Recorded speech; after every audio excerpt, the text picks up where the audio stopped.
오늘은 거룩한 빛이라는 제목으로 여러분들과 함께 말씀의 은혜를 나누고자 합니다.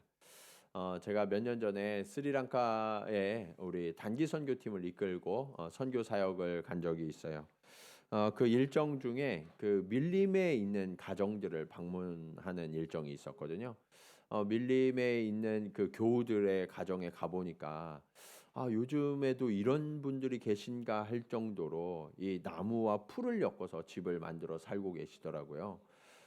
그 가정들을 방문하면서 저희가 특별한 순서를 가졌는데 그게 뭐냐면 태양열 전등을 달아주는 일을 했어요. 이 나무와 이런 그 풀로 지어진 집이기 때문에 전기가 들어올 일이 없겠죠. 그러니까 이분들은 밤이 되면 그냥 깜깜한 암흑 가운데 살아가고 계셨던 거예요. 그래서 이분들에게 그 태양열 전등을 하나씩 달아드리니까 이 밤에 불이 탁 켜지는 순간 그들이 너무 환하게 웃으시면서 이런 밝은 빛이 우리 집에도 왔다고 그러면서 그렇게 기뻐하시던 모습을 지금도 잊을 수가 없어요. 정말 그들의 밤이 완전히 달라지게 된 거죠. 이처럼 빛은요, 우리에게 참 고마운 존재죠. 어두움을 이기고 그 어두움 속에서도 우리가 빛 가운데 활동할 수 있으니까요. 근데 오늘 본문에는요, 이 빛이 고마운 빛을 넘어서서 거룩한 빛이 있다라고 말씀하고 계세요. 그렇다면 이 거룩한 빛은 어떠한 역할을 하는가? 우리 성도들의 삶 가운데 구원을 비추어 주고요. 그리고 사명을 밝혀주는 역할을 해준다라는 것을 알 수 있어요. 그러면 우리는 어떻게 이 거룩한 빛을 밝히고 주님이 주신 사명을 감당하는 그리스도인으로 살아갈 것인가? 오늘 말씀을 통하여서 함께 은혜를 나누고자 합니다. 자, 거룩한 빛을 밝히려면 어떻게 해야 하는가? 첫 번째로 거룩한 빛은요, 순결한 기름을 사용해서 밝혀야 합니다. 오늘 본문에 보시면 이 등잔불은 다른 것이 아니라 하나님의 성소 안에 있는 촛대를 밝히는 등잔불이었어요. 이 촛대를 메노라라고 해요. 이미지를 한번 보여주세요. 예, 이렇게 생겼어요. 예. 하나님께서 모세와 시내산에서 만나셨을 때 이 메노라를 이렇게 만들어라라고 명령하셨어요. 어떤 모양으로, 어떤 방법으로, 어떤 재료를 써서 만들고 또 이 등잔불을 밝힐 때는 어떻게 해야 하는지까지 아주 자세하게 말씀해 주셨어요. 그 말씀 중에 한 곳이 출애굽기 25장인데요. 그 중에서 39절, 40절 말씀만 보시면 등잔대와 이 모든 기구를 순금 한 달란트로 만들되 너는 삼가 이 산에서 내게 보인 양식대로 할지니라. 금으로 만들었는데요. 이것을 하나님께서 보여주신 그 모습 그대로 만들어라라고 명령하셨던 거예요. 자, 이 메노라가 왜 필요한가? 하나님의 성소에는요, 창이 없어요. 뭐가 없어요? 네, 창이 없어요. 창이 없으니까 빛이 들어올 수 있을까요? 없을까요? 없어요. 전혀 빛이 들어올 수 없어요. 이 메노라를 통해서만 성소는 밝혀질 수 있었던 거죠. 그만큼 이 메노라를 밝히는 일은 굉장히 중요했던 거예요. 그런데 이 메노라의 등불을 켜기 위해서는 아무 기름이나 쓸 수 있었느냐? 그렇지 않았다는 거예요. 2절 말씀 한번 보시면 이스라엘 자손에게 명령하여 불을 켜기 위하여 감람을 찧어낸 어떤 기름을 순결한 기름을 내게로 가져오게 하며라고 말씀하고 있어요. 이 감람류 하니까 여러분들이 감이 잘 안 오시는데 여러분들이 요즘 잘 드시는 거예요. 올리브유. 예. 그래서 이 올리브가 감람이에요. 그래서 이 올리브유를 사용해서 이 메노라의 불을 밝혔는데 그냥 올리브유가 아니라 순결한 기름만 사용하도록 하나님이 명령하셨죠. 그렇다면 순결한 감람류는 어떻게 만들었을까요? 네. 성소에 사용하는 이 감람류는요, 최상의 것을 드려야 했기 때문에 감람나무에서 가장 높은 가지에 달린 이 열매들만 땄어요. 높은 가지에 열렸으니까 거기에서 햇볕을 가장 잘 쪼인 그런 잘 익은 열매들이었어요. 그렇게 해서 이 열매들을 쌓아 놓고요. 그 위에 이 기름을 짤 때 어떻게 했냐면 무거운 돌을 올려놓아서 기름이 흘러내리도록 그렇게 했거든요. 그런데 이 감람류, 최상의 감람류를 만들 때에는 첫 번째 가장 가벼운 돌을 올려놓아서 기름을 짰다고 해요. 이 돌을 올려놓으니까 그때 나오는 기름이 최상의 기름이 되어서 성전에 바치는 거룩한 기름으로 사용했던 거죠. 자, 그래서 이 기름을 성전의 촛대, 이 메노라를 밝히는 데 사용했고요. 이 최상의 감람류를 쓰면 순도가 너무 좋기 때문에 연기와 그름이 없었대요. 예. 그리고 빛도 보통 기름보다 훨씬 더 밝았다고 그래요. 그렇게 하나님께서 받으시는 이 빛은요, 순결한 감람류를 통해서 밝혔다라는 것을 우리가 알 수 있어요. 여기에서 우리가 기억하고 한번 돌아봐야 될 게 있어요. 그게 뭐냐? 율법의 시대에는 성소의 메노라를 밝히기 위해서 순결한 감람류를 썼는데, 그렇다면 지금 우리가 살아가는 이 시대는 율법의 시대가 아니라 은혜의 시대잖아요. 이 은혜의 시대에는 이 말씀을 어떻게 적용할까라는 거죠. 주님은 하나님이 기뻐 받으시는 예배에 대해서 이렇게 해야 된다라고 명령하신 적이 있어요. 요한복음 4장 23절 말씀입니다. 우리 같이 한번 읽어볼까요? 자, 시작.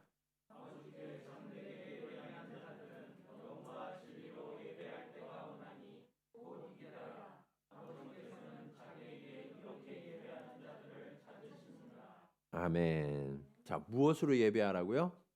영과 진리로. 이것이 순결한 기름과 같다는 거예요. 이 말씀의 배경은 사마리아 여인이 예수님을 만났을 때 유대인들은 예루살렘에서만 예배해야 한다고 하는데 우리는 이 산에서 예배를 했거든요. 그러면 이 산에서 예배해야 합니까? 예루살렘에서 예배해야 합니까?를 물었던 거예요. 그때 주님이 이 말씀을 주셨어요. 우리도 당시 유대인들처럼 하나님 앞에 예배를 드린다고 하면서 눈에 보이고 겉으로 드러나는 외적인 것들에만 집중하는 경향이 있어요. 네. 그래서 이런 외적인 것들에 집중하다 보면 어때요? 겉으로는 다 좋은데 정작 본질과 중심을 잃어버리기가 너무너무 쉬워요. 네. 제가 청년들 예배를 드리다가 한번 그런 적이 있어요. 청년들이 이제 오후에 예배를 드리니까 얼마나 졸리겠어요, 그렇죠? 네, 얼마나 졸려요. 그러다 보니까 다 주무시고 계시더라고요. 예. 그래서 제가 한 번은 그렇게 얘기했어요. 예배를 우리가 잘 준비해서 드려야 한다. 근데 어떤 준비를 해야 되냐면 예배는 그 예배 드리는 순간만 예배가 아니라 준비하는 과정부터 예배거든요. 순결한 기름을 짜기 위하여서 1년 내내 준비하는 것처럼 우리가 정말 하나님 앞에 최상의 예배, 최고의 예배를 드리려면 그 전부터 준비되어야만 그런 예배를 드릴 수가 있어요. 그런데 오늘날의 많은 현대인들은 어떤 삶을 살고 있어요? 토요일, 금요일, 우리 주말이니까 그냥 마음껏 놀아요. 내가 하고 싶은 대로. 그리고 토요일도 새벽까지 놀아요. 네. 그러다가 늦게서 잠들고 아침에 헐레벌떡 교회 오니까 예배 시간이 어때요? 졸려요. 네. 그럴 수밖에 없네요. 내가 순결한 기름으로 준비되지 못한 거예요. 네. 하나님 앞에 절대로 최상의 예배를 드릴 수가 없어요. 내가 준비되어야만 하는 거거든요. 또 다른 예들도 있어요. 우리가 외적인 거에만 신경을 쓰다 보면 예배를 드릴 때 억지로 짜내는 것 같은 느낌이 들 때가 있어요. 예. 내가 정말 하나님 앞에 은혜로 예배를 드려야 되는데 억지로 이 자리에 앉아서 억지로 내가 무슨 일들을 하고 그렇게 예배 드리는 것처럼 느껴질 때가 있어요. 아까 제가 말씀드린 것처럼 순결한 감람류는 첫 번째 가벼운 돌을 올려놓아서 처음 나오는 기름만 사용하니까 거기에는 불순물이나 찌꺼기가 섞이지 않죠. 예. 그런데 오늘 우리의 예배는요, 어떤 형식이라는 돌이 올려지기도 하고 전통이라는 무거운 돌이 그 위에 올려지기도 하고 나의 경험이라는 돌이 올려지기도 하고 나의 지식과 가치관이라는 돌이 올려지기도 해요. 그래서 가끔 보면 우리 교회는 이래야 한다고, 우리는 원래부터 이렇게 했다고, 이게 전통이라고, 그리고 내 생각에는 이렇게 하면 좋겠다고 갖가지 돌들이 올려지는 거예요. 그러면서 내 예배가 하나님 앞에 자연스럽게 드려지지 못하는 경우가 얼마나 많은지 몰라요. 그러면 우리는 어때요? 예배를 드리긴 드리는데 불편해져요. 그러면서 억지로 짠해져가는 그런 예배, 그런 지친 예배를 드리는 경우들이 많이 있다는 거죠. 성경학자들은 오늘 이 기름을 신약에서는 성령이다라고 해석을 하고 있어요. 성령의 임재가 임하면 자연스럽게 예배 중에 은혜를 경험하게 되죠. 이 은혜가 흘러 넘치게 돼요. 그 풍성한 은혜가 있으면 그때 우리는 하나님의 영광을 목도하게 되죠. 하나님의 밝은 빛을 바라보게 되는, 이게 예배의 아름다움이에요. 오늘 저와 여러분은 어떤 예배를 드리고 있습니까? 우리는 정말 순결한 기름처럼 우리의 찌꺼기와 우리의 모든 불순물들이 다 제거되어서 억지로 짜내는 예배가 아니라 정말 성령에 사로잡혀서 자연스럽게 하나님을 만나고 그 하나님의 영광을 목도하는 예배를 드리고 있습니까? 오늘 예배가 그렇게 성령의 충만한 기름 부음을 받아서 그 하나님의 영광을 만나는 그 빛에 거하는 예배가 되기를 주님의 이름으로 간절히 축원합니다. 자, 두 번째로 이렇게 순결한 기름으로 등불을 밝힐 뿐만 아니라 이 거룩한 빛을 우리는 계속해서 밝혀야 해요. 2절 말씀을 다시 한번 보시면 이스라엘 자손에게 명령하여 불을 켜기 위하여 감람을 찧어낸 순결한 기름을 네개로 가져오게 하여 등잔불을 계속해서 켜두라라고 말씀하고 계시죠. 그냥 한 번만 켜고 꺼지면 안 된다는 거예요. 등잔불이 계속해서 켜져야 된다는 거예요. 앞서 말씀드린 대로 메노라는 성소를 밝히는 유일한 빛이라고 말씀드렸잖아요. 세상에 다른 빛이 섞여 들어오지 못하게 하나님이 장치하신 거예요. 그래서 그 등잔불을 계속해서 켜두어야만 성소가 밝고요. 성소에서 섬기는 제사장들도 여러 가지 일들을 섬길 수가 있겠죠. 그런데 이 메노라를 켜는 일 자체가 갖는 의미는요, 우리가 오직 하나님의 빛 안에만 거하겠습니다라는 결단으로 이 메노라를 밝히는 거예요. 그리고 주의 빛이 비추시는 그 말씀을 내가 보고 그 말씀 안에서, 그 주의 빛 안에서만 살아가겠습니다라고 매일매일 결단하는 것이 메노라를 켜는 순간이에요. 그래서 여러분이 매일 아침에 큐티하는 것은 메노라를 밝히는 것과 같은 일이에요. 내가 이 주의 빛에서, 주의 말씀의 조명하심 아래서 내가 이 하루를 살아가겠습니다. 이 조명이 없으면 내가 하루도 주님과 동행할 수가 없어요. 그런데 이때 우리가 중요하게 생각해야 될 것은 대제사장이나 왕에게 기름을 부을 때도 이 순결한 기름을 사용하셨다는 거예요. 메노라를 밝힐 때뿐만 아니라 왕에게, 또 선지자에게, 그리고 제사장에게 기름 부을 때. 예수님을 우리는 메시아라고 하잖아요. 이 메시아의 히브리어 어원이 마샤흐예요. 그런데 이 마샤흐는 기름 붓다라는 의미를 갖고 있거든요. 그래서 메시아는 기름 부음을 받은 자라는 뜻이 돼요. 예수님은요, 이 땅에 오신 제사장이 되시고 선지자가 되시고 왕이 됐어요. 이 세 가지 직분을 동시에 하시는 분이 바로 메시아였고요. 그래서 예수님은 성령의 기름 부음을 받으셔서 이 땅 가운데에서 사역을 감당하셨죠. 그 예수님은 스스로에 대해서 이렇게 말씀하세요. 요한복음 9장 5절 말씀입니다. 우리 같이 한번 읽어볼까요? 자, 시작. 내가 세상에 있는 동안에는 세상의 빛이로라. 주님이 이 세상을 계실 때 이 세상이요 참으로 어둡고 혼탁하고 암울한 시대였어요. 그런데요 아무리 그렇게 어두워도 주님이 계신 그곳에는 밝은 빛이 있는 거예요. 예. 그래서 우리가 예수 그리스도를 믿고 그 주님을 영접한 사람들은요 삶이 달라져요. 어떻게 달라지느냐? 환경에 영향을 받지 않는 사람이 돼요. 우리 주변이 너무나 힘들고 어렵고 고통스럽고 암울해도 그는 예수 그리스도가 비추는 빛을 그 안에 품고 있기 때문에 어둠의 지배를 당하지 않게 되는 거예요. 네. 그래서 여러분 주님을 믿는 사람은요 그 모습이 달라요. 네. 밝은 미소가 그 안에 있어요. 제가 지난번에도 한번 제가 간증한 적이 있는데 제가 너무너무 사랑하는 권사님이 한 분 계세요. 네. 그 권사님이 제가 한국에서 목회할 때 암에 걸리셨어요. 근데 그분이 걸리신 암은 림프암이에요. 림프암은 혈액암 중에 일종이기 때문에 돌아다녀요. 어느 날은 폐에서 암이 발견되고 어느 날은 장에서 어느 날은 뭐 몸 이곳저곳에서 이 암이 발견되기 때문에 치료하기가 너무너무 까다롭고 어려워요.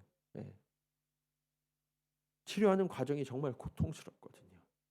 그래서 오랫동안 병원에 입원해 계셔야 했고요. 제가 그때마다 신방을 가는데 신방을 가면 희한하게 자리에 안 계세요.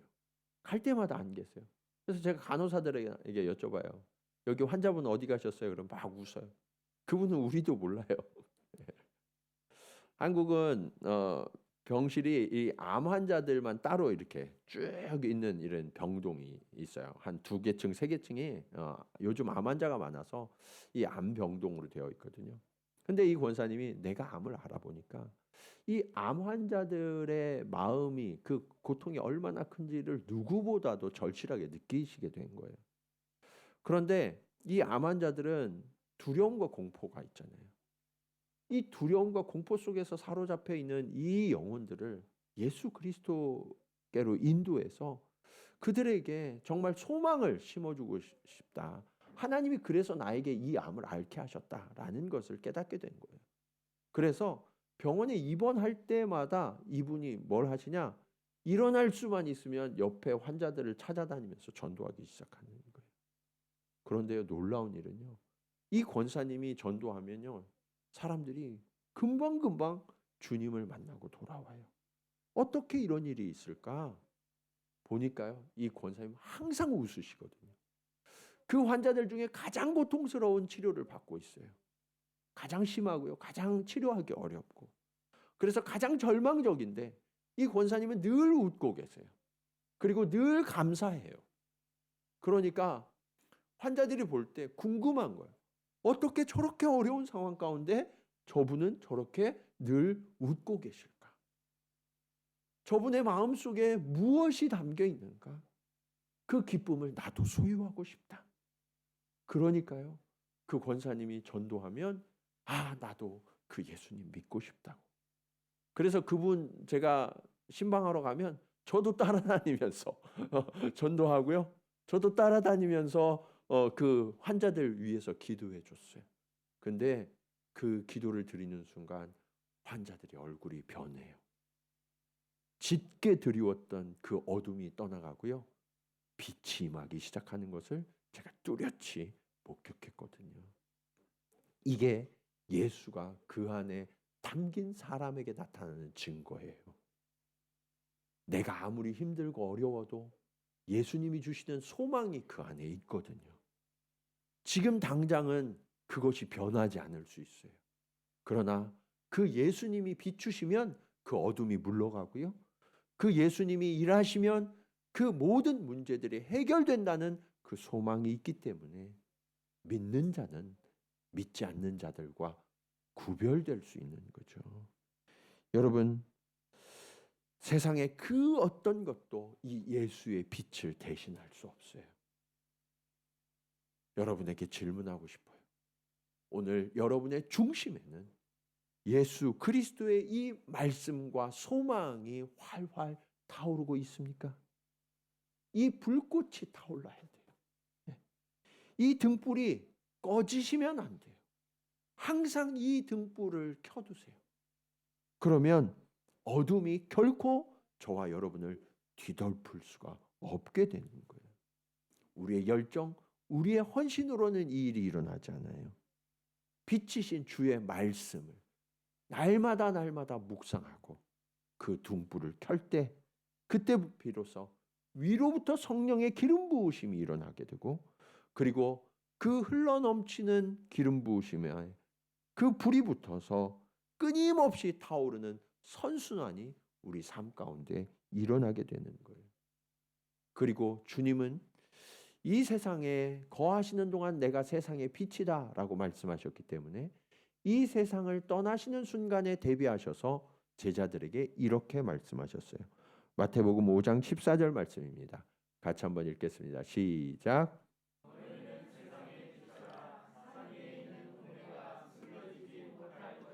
아멘. 자, 너희는 뭐래요? 세상의 빛이다 라고 말씀하고 계세요. 교회의 빛이 아니래요, 여러분. 어디의 빛이래요? 세상의 빛이래요. 예. 여러분, 빛 대신 주님께서요, 너무나 감사하게 저와 여러분을 향해서 너희는 빛이다 라고 말씀하셨어요. 그런데 세상의 빛이 되어서 우리가 세상 가운데 나아가서 우리가 거하는 그곳에 그 빛이 임하니까 어둠이 물러가게 된다라고 말씀해 주신 거예요.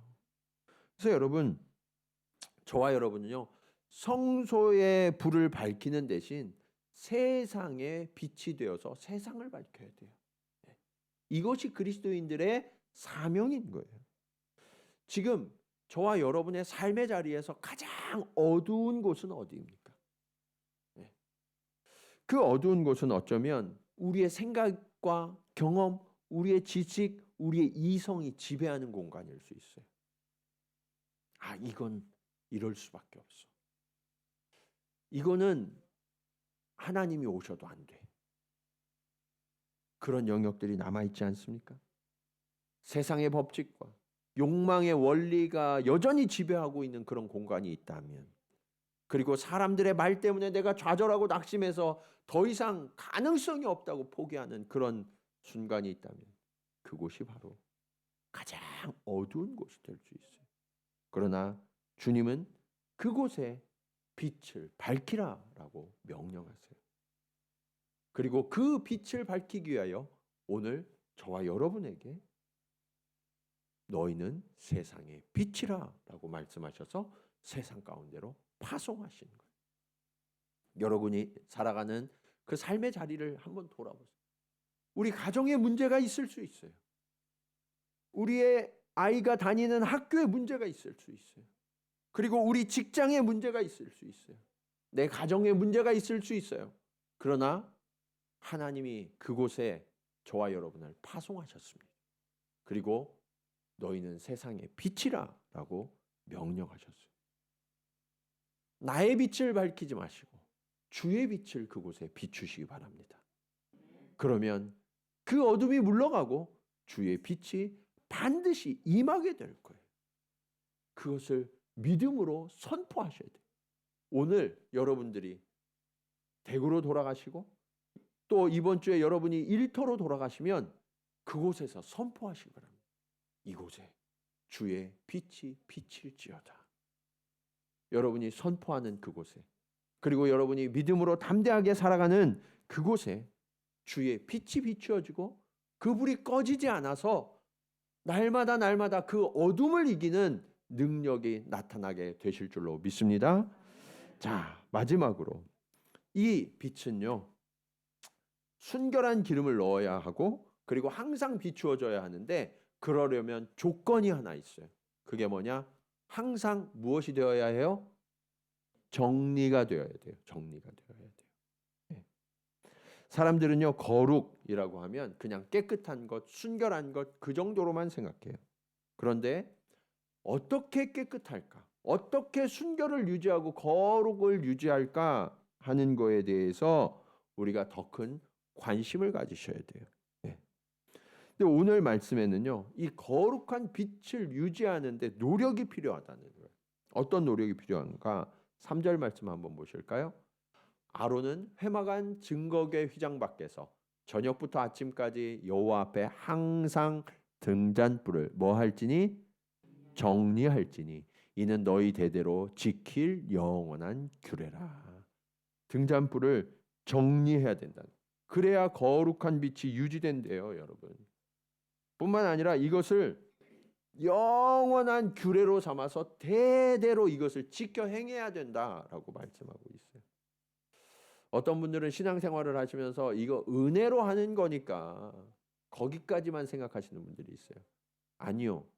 은혜는 위로부터 부어지는 거지만 우리의 역할이 분명히 있어요. 그게 뭐냐? 정리해야 돼요. 정리해야 돼요. 네. 무엇을 정리해야 되느냐? 하나님은요, 이 정리 작업을 레위 지파, 그것도 대제사장의 임무로 지정해서 지키게 하셨어요. 아주 세밀하고 구체적으로 지키도록 명령하셨거든요. 4절 말씀에 다시 한번 명령하고 계시는데 그는 이 아론을 이야기해요. 대제사장 아론은 여호와 앞에서 순결한 등잔대 위에 등잔들을 항상 정리할지니라. 그때 항상 정리해야 된다는 거예요. 주의 빛을 밝히고 정결하게 하는 일은 너무너무 중요하기 때문에 대제사장의 사명으로 명령하신 거예요. 빠뜨리지 않도록. 여러분 누가 하겠지 하고 미루면 어떻게 돼요? 아무도 안 해요. 그렇죠? 네. 그래서 여러분 이 일을 미룰 수 없기 때문에 하나님께서 가장 중요한 대제사장에게 맡기신 거죠. 그런데 신약 시대 이후로는 주님은 율법 시대의 제사장 직분을 누구에게 주셨나요? 우리 모두에게 주셨어요. 우리 모두. 그래서 여러분 목회자가 제사장이 아니에요. 여러분 성도 한 분 한 분이 주의 제사장인 거예요. 베드로전서 2장 9절 말씀 한번 보실까요? 같이 한번 읽겠습니다. 자, 시작.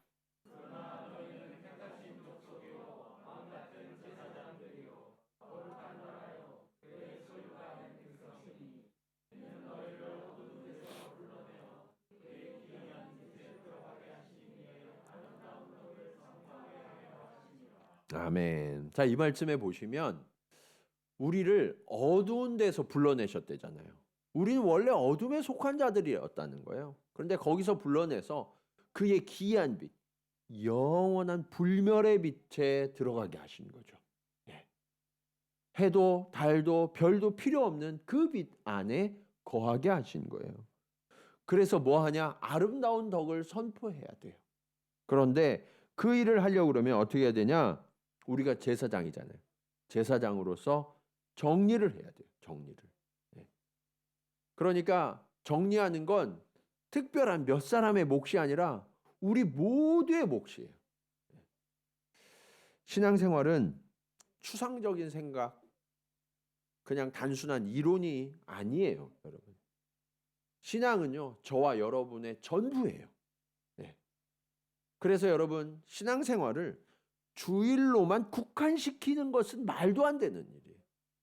신앙생활은 우리의 일주일 전체가 신앙생활이 되어야 돼요. 24시간 전체가 신앙생활이 되어야 하는 거예요. 그때 비로소 우리는 진짜 어둠을 이기는 빛에 거하는 삶을 살 수 있게 되고요. 그것이 진정한 신앙인이 되는 거죠. 그래서 여러분, 우리가 순결한 기름을 드려도 매일매일 정리가 되어야 된다고 말씀하셨잖아요. 그래서 우리가 순결한 기름, 주의 말씀이 가르쳐 주시고 성령이 부어지는 것 외에 다른 것들이 그 안에 섞여 있다면 그것을 정리하는 것은 우리의 몫이에요. 네. 믿음의 망에, 믿음의 체에다가 그것을 잘 걸러야 돼요. 그래서 믿음의 망을 곱게 걸을수록 그 기름이 더 순결해지겠죠. 믿음이 막 듬성듬성 구멍 나 있어. 그럼 어때요? 순결한 기름이 될 수가 없는 거예요. 그래서 여러분 믿음의 채를 곱게 짜셔야 돼요. 그래서 모든 것을 다 믿음으로 해석하시는 노력이 필요해요. 어떤 일이 나에게 일어났어. 그러면 그 일을 믿음의 시선으로 보셔야 되는데 뭐 좋은 일이 일어나면 다행이네. 네. 여러분 다행이 없어요. 여러분 그런 게 어디 있어요. 하나님의 섭리이신데 하나님이 이루어지신 일은요 우리가 감사함으로 받을 수 있어야 되는 거예요. 여러분의 삶 가운데 일어나는 일 중에 우연이 있을까요? 없을까요? 결코 우연은 존재하지 않아요. 예. 세상 사람들이 말하는 그런 일들을 그런 그 채와 망을 내 삶에 적용하시면 안 돼요. 그거를 믿음의 채로 다 걸러내셔서 깨끗하고 순결한 기름으로 정리해 가셔야 되는 거예요. 그래야 이 불이 거룩한 불로 환한 불로 타오를 수 있게 되는 거죠. 그래서 여러분 우리가 주님 앞에 최상의 것을 항상 드릴 수 있어야 되죠. 그래서 우리가 한번 생각해 볼 게 있어요. 요즘 현대인들은요 예배를 드릴 때 너무 지쳐 있어요. 여러분들도 혹시 그러지 않으세요? 현대인들은 예배를 드리는 모습이요 너무 지치고 힘이 다 빠져 있는 채로 와서 예배를 드려요. 그래서 뭐를 이야기하기가 참 어려워요. 그래서 그렇게 나오니까 성도들이요 다 메시지도 목사님 우리 위로가 필요해. 우리 격려가 필요해. 늘 그렇게 말씀하시거든요. 근데 여러분 사도 바울도 그러죠. 너희가 언제까지 그 어린 식물만 먹겠느냐. 단단한 걸 먹어야 되지 않냐라고 말씀하셨잖아요. 여러분 물론 주님은요 우리의 연약함과 부족함을 다 아시고 그걸 다 받아주세요. 하나님은 자비하시기 때문에 용서하시고 저와 여러분의 연약함과 부족함을 채우시고 치유해 주시죠. 그러나 이제 하나님이 채워주시고 치유해 주셨으면 그 다음에는 어때야 돼요? 하나님이 주신 그 풍성함과 은혜를 가지고 강건함을 가지고 살아가야 되잖아요. 근데 다음 주 왔는데 또 텅텅 비어서 오는 거예요. 이게 문제예요.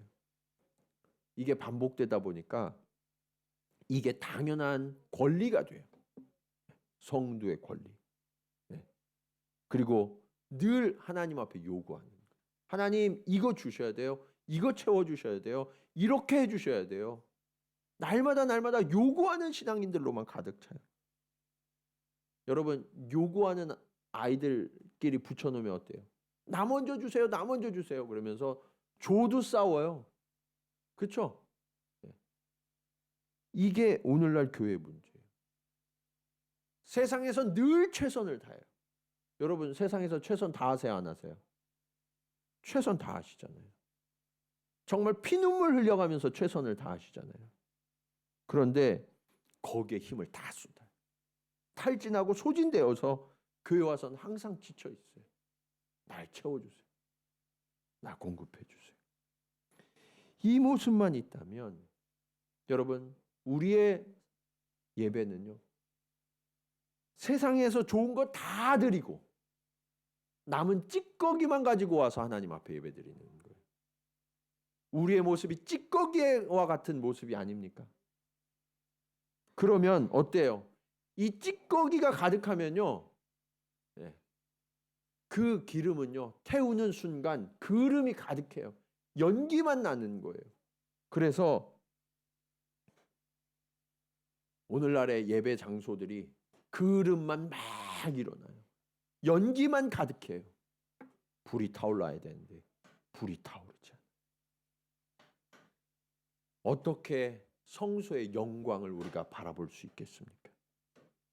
어떻게 예배의 감격을 우리가 누릴 수 있겠습니까? 이 불순물과 찌꺼기들을 정리하셔야 돼요. 이제 결단하셔야 돼요. 우리에게 남은 이 불순물과 찌꺼기가 있다면 주님 이거 다 주님 앞에 내어 던지고 순결한 기름으로 주님 앞에 예배드리는 자가 되게 해주세요. 바라기는 오늘 이 시간 이후로 저와 여러분의 중심과 태도가 바뀌기를 원합니다. 여러분, 일주일의 우선순위는요, 주님을 만나는 이 시간이 되어야 돼요. 예. 주님께 예배드리는 이 시간이 우리의 최고의 우선순위가 되어야 되는 거예요. 세상에서 다 소진하고 와서 여기에 쓰러져 있는 게 아니라 하나님 앞에 최고의 것을 드리기 위하여서 이것은 따로 구별해 놓는 성도들이 되어야 하는 거예요. 예. 그 예배가 영과 진리로 예배드리는 거고요, 하나님이 기쁨으로 받으시는 예배가 되는 거예요. 우리가 하루를 살 때도 주님 앞에 기도하고 주의 말씀을 묵상하는 그 시간이 최고의 시간이 돼야 돼요. 내가 컨디션 가장 좋을 때, 내가 생각이 가장 활발하게 움직일 때, 그때 하나님 앞에 말씀을 묵상하고 기도하셔야 되는 거예요. 다 소진하고 다 탈진한 채로 쓰러져서 하나님, 저 오늘 힘든 거 알죠? 그러다가 그냥 주무시지 마시고. 여러분, 오늘 우리가 드리는 이 예배, 하나님 앞에 가장 좋은 것을 드리는 최고의 예배를 드리는 저와 여러분이 되기를 원합니다. 그렇게 저와 여러분이 순결한 기름이 되어서 가장 순결하고 아름다운 것, 최상의 것을 하나님 앞에 올려드려서 주님도 너무 기뻐하시고, 그래서 성령을 부어주시고 그 성령의 기름이 내 삶에 차고 넘쳐 흘러서 세상의 모든 어두움들을 능히 밝히는 그 커다란 불꽃으로 타올라서 모든 어두움을 이기고 주의 영광을 나타내는 이 시대 참된 예배자들이 되시기를 주님의 이름으로 간절히 축원합니다. 이 시간 말씀을 기억하시면서 우리 찬송으로 고백하기 원합니다. 주님, 그렇습니다. 주님은 우리를 비추시는 빛이십니다. 주님, 이제 우리가 순결한 기름으로 깨끗하고 최상의 것을, 순전한 것을 주님 앞에 드리기 원합니다. 주님, 이 빛이 꺼지지 않게 하여 주시옵소서. 그리고 주님, 우리가 항상 정리되어서 그렇게 하나님 앞에 날마다 불을 밝히는 주의 자녀가 되게 하여 주시옵소서. 우리 그런 마음으로 함께 찬송으로 고백하도록 하겠습니다. 예수, 우리들의 밝은 빛, 은혜와 긍휼을 베푸시는 주,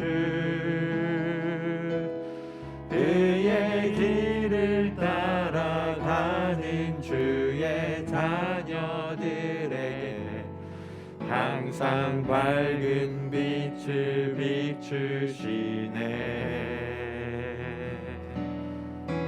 그는 구원의 주 하나님, 공의로 세상을 다스리시네. 주를 경외하는 자들에게 부어주시는 놀라운 주님의 영광,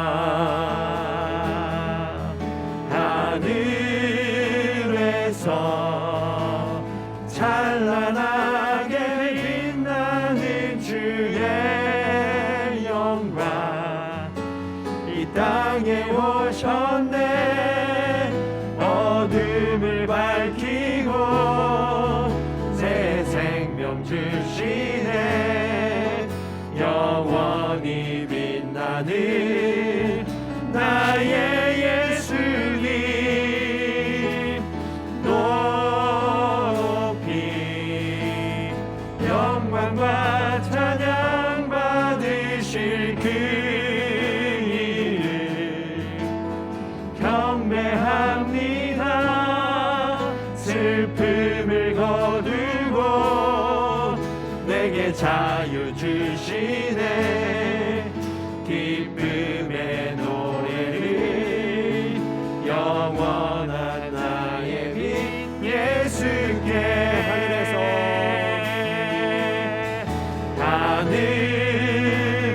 하늘에서 찬란하게 빛나는 주의 영광 이 땅에 오셨네.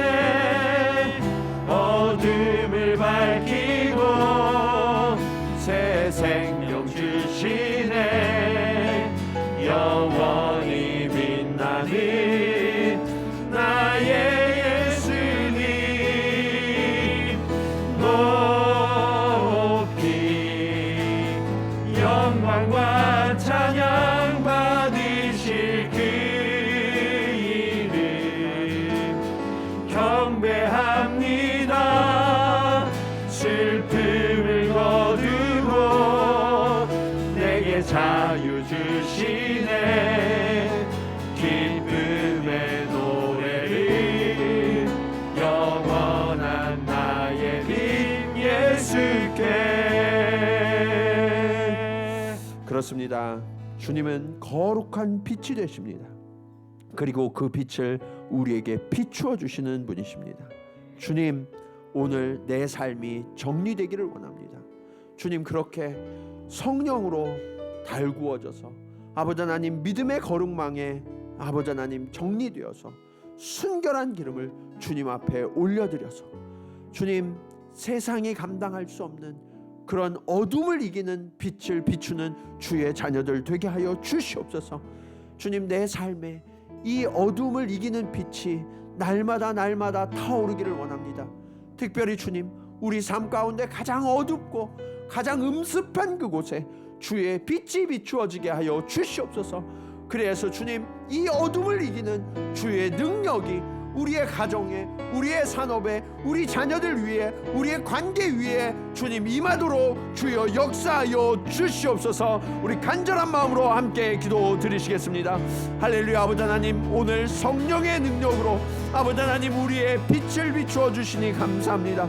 아버지 하나님, 우리는 할 수 없사오나 우리의 공로, 우리의 힘으로는 할 수 없사오나 주님, 주께서 성령의 순결한 기름을 더하여 주시옵소서.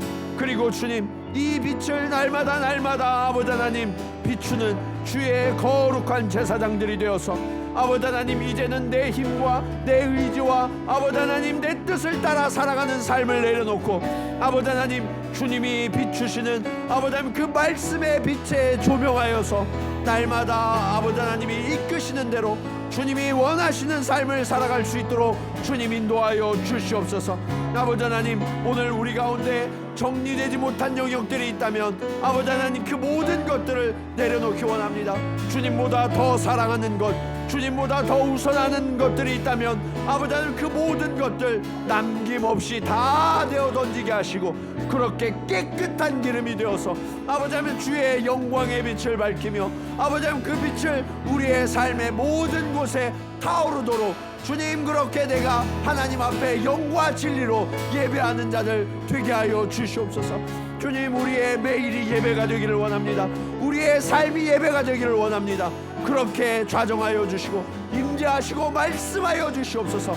그래서 주님, 내가 살아가는 모든 곳에서 주의 역사를 나타내게 하시고 주의 정결함이 나타나게 하시고 아버지 하나님 그렇게 어둠을 이기며 하나님의 능력으로 주의 빛을 능히 밝혀 승리하는 주의 군사들 되게 하여 주시옵소서.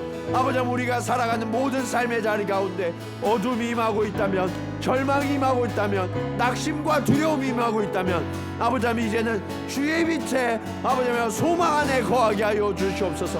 그 소망이 모든 것을 넉넉히 이기며 아버지 하나님이 반드시 이루어질 것을 믿음으로 고백하며 그렇게 날마다 살아가며 그렇게 주님의 빛을 나타내 아버지 하나님 이 땅의 모든 어두움들을 이기는 주의 제자들 되게 하여 주시옵소서. 사랑의 주님, 너희는 세상의 빛이라. 빛 되신 주님께서 우리에게 그 빛을 품게 하시니 감사합니다. 아버지 하나님, 이 빛이 거룩한 빛이 되기 위하여 아버지 하나님 우리가 정리되지 못한 것들을 이제 정리하기로 결단하였사오니 주의 말씀으로 우리를 깨닫게 하시고 아버지 하나님 결단케 하여 주시고 또 주의 능력으로 성령의 인도하심을 따라 이 모든 것이 하나하나 다 정리되게 하여 주시옵소서.